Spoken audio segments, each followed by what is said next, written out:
Ladies and gentlemen, what is up and welcome back to the channel. Today I have for you guys an updated tier list. So this is something that I've been doing for about 4 months now, but haven't updated in about 2 months. So I did a huge update today. I changed around the ranking of a lot of characters based on my experiences in the game in the last couple of months. I also added in Gwenpool, Cable, Hyperion and Howard the Duck, and changed the offensive and defensive section up a little bit to add an additional bracket, and I'll talk about that a little bit into the video. But if you're just here to see the tier list, then that can be found in the description below.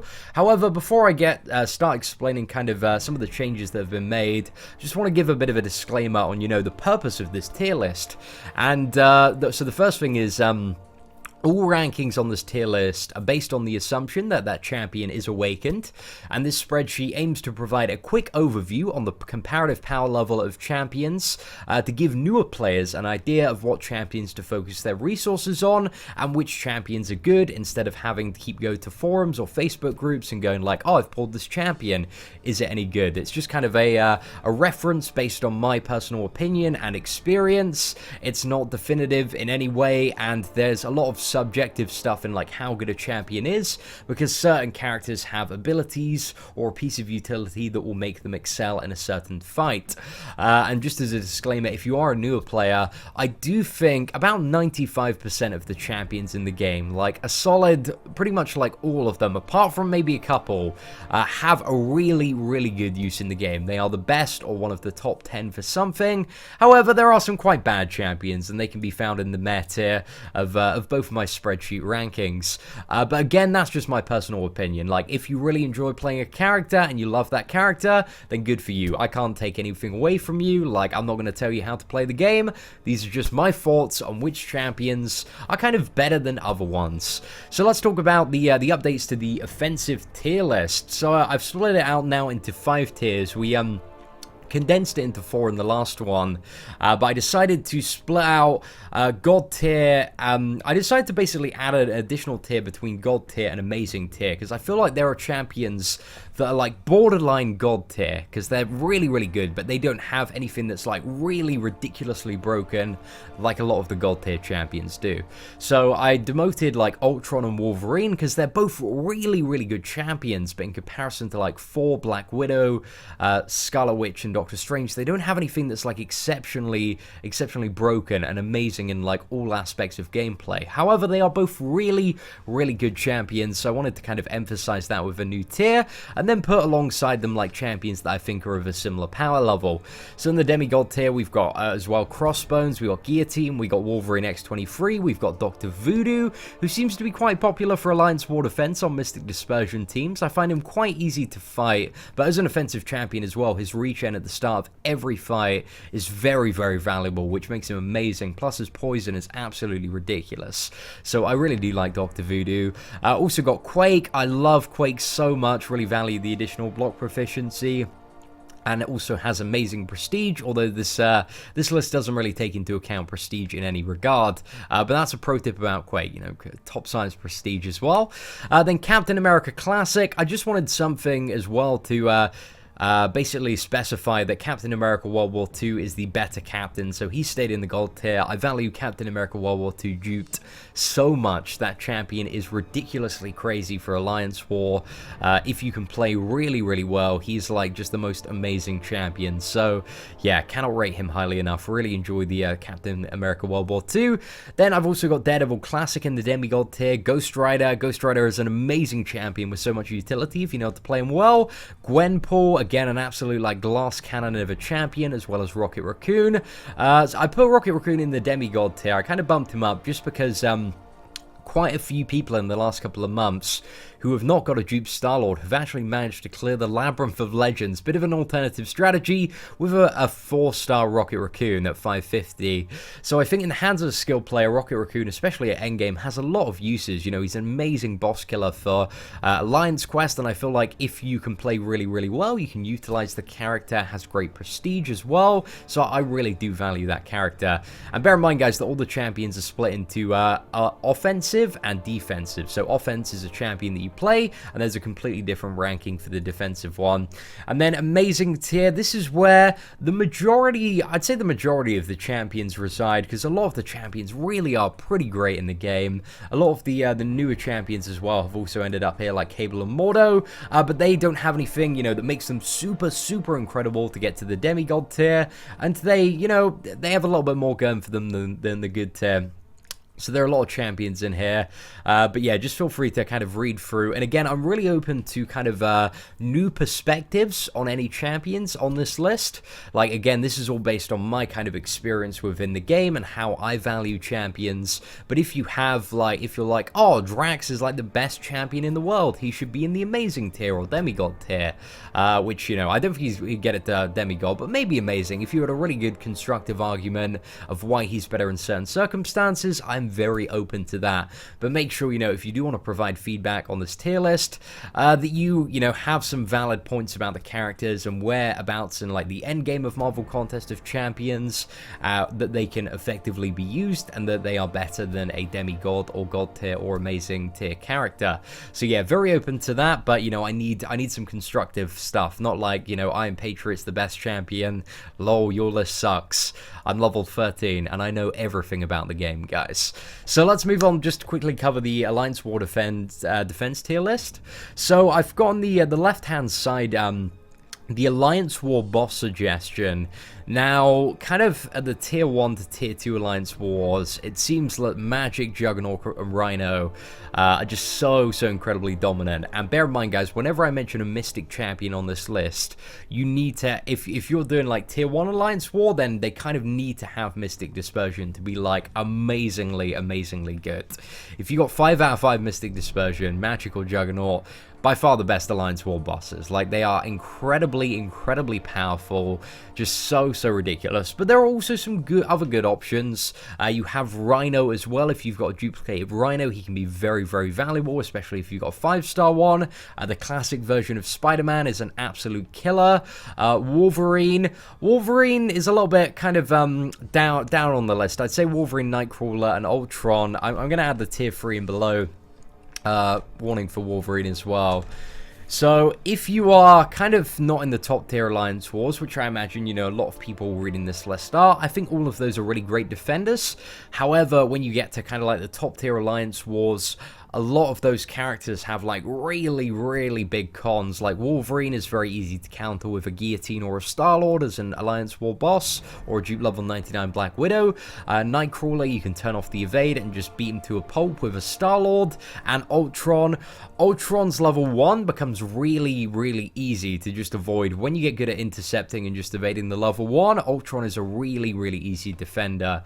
And also there's that thing where people, while he's processing, if you chip him like below 50% or 25%, a lot of people will just pause the fight and quit out, and then have like the next person go in or use a different character to avoid the regen. But that's, you know, kind of at the, maybe I'd say like tiers 5 to 2, you get quite a bit of that. A tier 1 man, you get a Star-Lord, you kill him in one try, that's pretty much it. But apart from that, I don't think like too many other bosses, maybe like a Doctor Strange or Mystic Dispersion or Dr. Voodoo might also be a possible suggestion. But I think Magic and Juggernaut are just two dominant characters, because Magic, you're just going to have the Limbo all the time, and with Juggernaut you're going to have so many unstoppable procs as well, that they are just incredibly valuable characters. Now let's talk about the God tier overall defenders. So then we go into kind of the 4 bracket breakdown. So we got Ultron, is like pretty much the God tier ones are good on almost any node, but there are particular nodes where certain characters are better. It's very hard to just give you like an overview of all the characters on different nodes, but hopefully it's something I'm going to get around to doing in the future. However, one of the problems with Alliance War Defense as well is that the nodes slightly change based on the tier, so it's a little hard to do a guide for that, and also there are about 64 nodes. I could do it. It's going to be about a half-an-hour guide, but I might just draw up a big Excel document for it one day. Anyway, let's talk about champions that are just generically good for Alliance War Defense. So you've got Ultron, Spider-Man Classic, Magic, Wolverine, Electro, Nightcrawler, Spider-Man Miles Morales. He's a god. I really like Spider-Man Miles Morales. Mordo is amazing on Thorns, so good. Doctor Strange is really annoying to deal with because of his power gain. Juggernaut again, Rhino again, and Hyperion. Hyperion's power gain makes him a massive pain in the ass. I'm not too sure about Hyperion for an Alliance War boss. I haven't seen one. But kind of playing against Hyperion, you know, in the various quests and stuff, I think it's quite easy to play around his power gain. His level 2 is really easy to bait, and it really doesn't have any like additional consequence to it, like whereas when you have Juggernaut's level 2 or Magic's level 2, you've got Limbo or Unstoppable to deal with. So I think Hyperion doesn't quite cut it for an Alliance War boss, but he's good for like any node, man. He's really great for that stuff. Then in the amazing tier we have Abomination, Ant-Man, Agent Venom, Black Panther Civil War. I like Black Panther Civil War a lot. He might make it up to God tier, because Black Panther Civil War does something really good, which is counter Scarlet Witch. And if you're against an alliance that, you know, is using has a lot of players using Scarlet Witch, then a Black Panther Civil War and a Mordo can be so incredibly valuable. So I really do rate both of those characters. Then we also have Cable. Cable has power gain and also regeneration. Very useful potentially on some nodes. Plus as level 1 you can't fully evade. Level 2 you can evade though. But yeah, like getting up to that level 2 level and then trying to evade that very quickly while he may have power gain might prove quite difficult. So I think Cable's going to be a pretty badass Alliance War defender, but I'm excited to see how that turns out. Then we've also got Unstoppable Colossus, who with Mystic Dispersion actually maybe moved up to God tier, because he's, in my opinion, a little bit worse than Juggernaut and a little bit more difficult to get your hands on, but he's still quite good. The thing I like about Juggernaut's special attacks is he kind of really forces you back against the wall, but Unstoppable Colossus really doesn't do that so much. His special attacks aren't very, they don't have much range to them. There's like a drop kick and then kind of like a, spinny round thing. So they're very easy to just like short out distance, whereas Juggernaut's one, you've got that massive ground slam and the massive charge. So it's a little bit more tricky to deal with. But yeah, I think Unstoppable Colossus, an argument could be made for him to move into God tier. And then we've got also Yellow Jacket as well, quite good on an unblockable level 1. His level 1 is really annoying to evade. So yeah, he's pretty decent for that.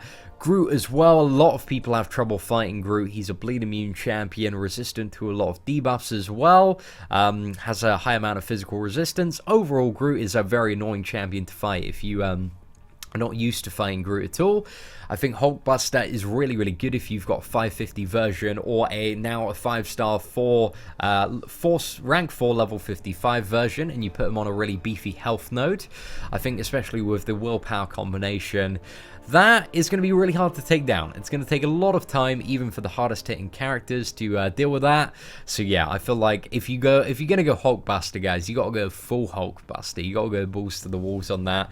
And then finally we have Dr. Voodoo, who again is really good with Mystic Dispersion.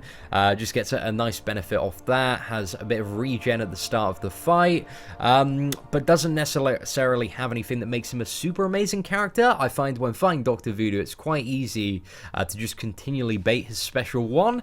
That's kind of the way that I like to play the game, and I don't usually have too much of a problem, you know, with him getting to the special 2.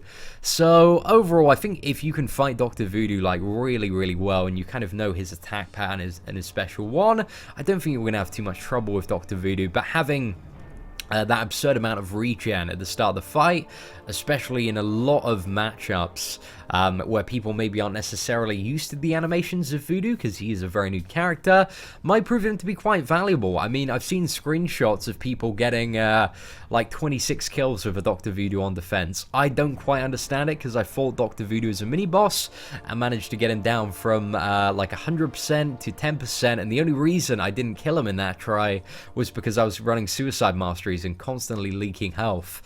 So yeah, that's just my terrible mastery setup for Alliance War at the moment. But I feel like if I had my Star-Lord and I didn't have Suicide's Man, he would have dropped so easily. But yeah, it was just the Suicides let me down there. But apart from that, the good tier and the meh tier, there's not really too much to cover there. These are just champions that I don't think are too great or necessarily like quite easy to play around. What are some champions that might be a little bit controversial on there? I guess we got stuff like Superior Iron Man and Civil Warrior. I just find Iron Mans, they're way too easy to fight. Like, every time I see an Iron Man, it is a one-shot kill for me. It is so incredibly easy. Silver Warrior, again, if you want to go for like a high armor or high physical resistance champion, like I think Hulkbuster or Rhino or one of the Mystic Dispersion Mystic champions is a bit of a better option. Colossus as well has a high amount of armor, but it's just very easy to fight, so I don't think he's necessarily that great.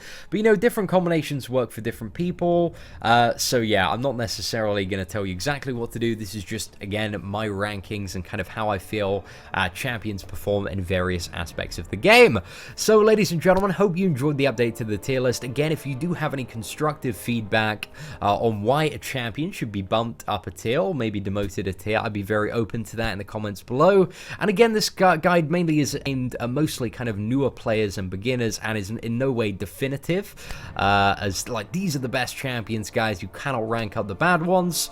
Again, at the end of the day, you're going to like and enjoy the champions that you enjoy playing. So yeah, if you do that, yeah, good for you, good for you. But this is just kind of my thoughts on the champions. So yeah, thank you guys once again for watching the video. If you have got this far, feel free to leave a like on the video. That'd be greatly appreciated. Apart from that, take care and have an absolutely fantastic day.